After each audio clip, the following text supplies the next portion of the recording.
Na-receive ko na. Thank you po so much. Paghawak ko sa medal, parang may humawak sa ulo ko. Malamig at nagtaasan ang balahibo ko.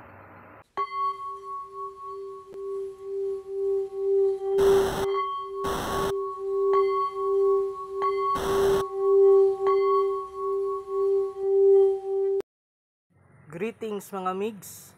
Welcome back sa Buhay Salita TV. So ngayon ipiflex ko lang ating available stocks.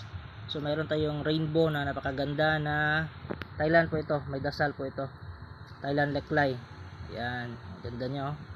Klarong-klaro yung pagka-rainbow. At saka ito, rainbow din.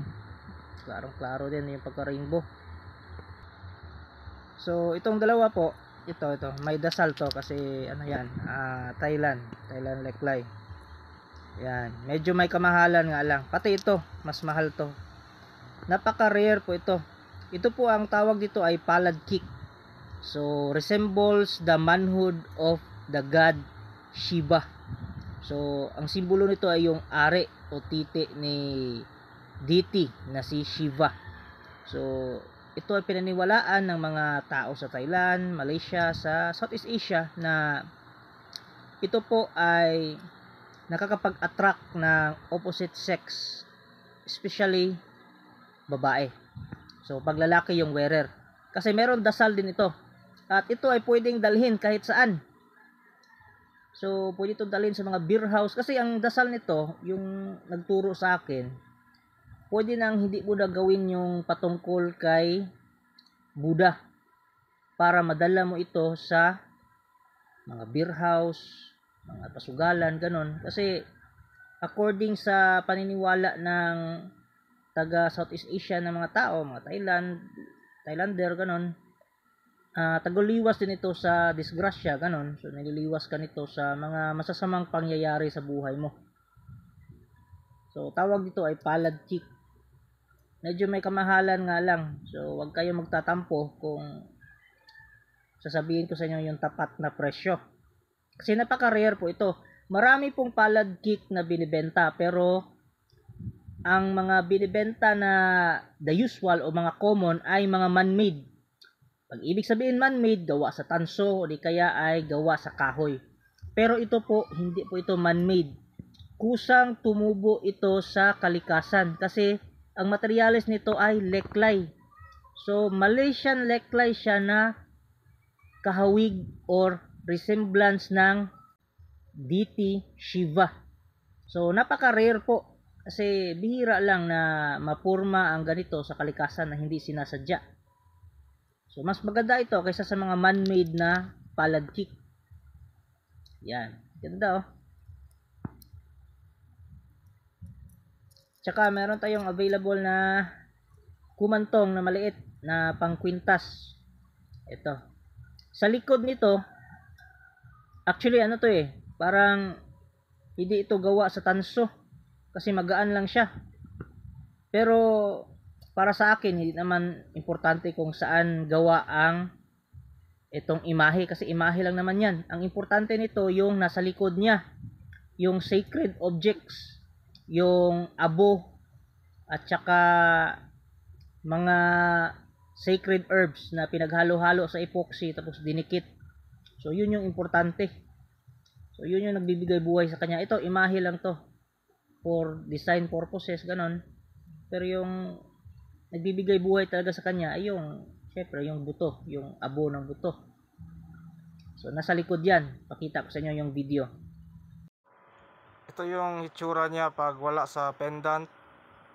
At ito yung likod niya. So nang dito naka paste siya, hindi ko alam kung ano yan, epoxy siguro yan o anong pangdikit yan. May kasama yang ashes at mga sacred herbs.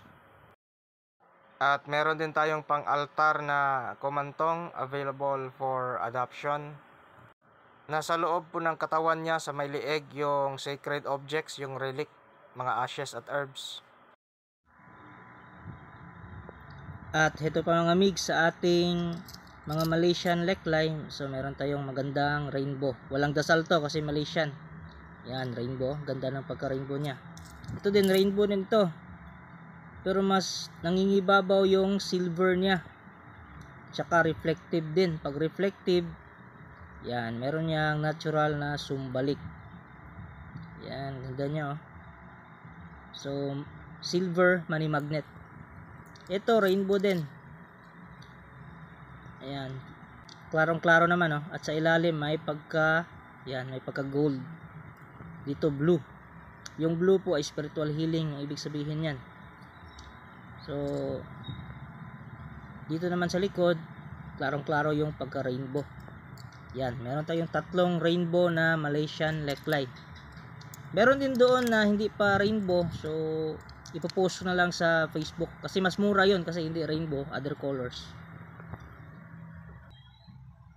At syempre mga migs, hindi ito mawawala ating Saint Benedict na may gemstone sa loob. So ang laman nito ay meron siyang tektite, merong leklay, merong fulgurite o yung ngipin ng kidlat na original, yung aprobado ng mga scientifico.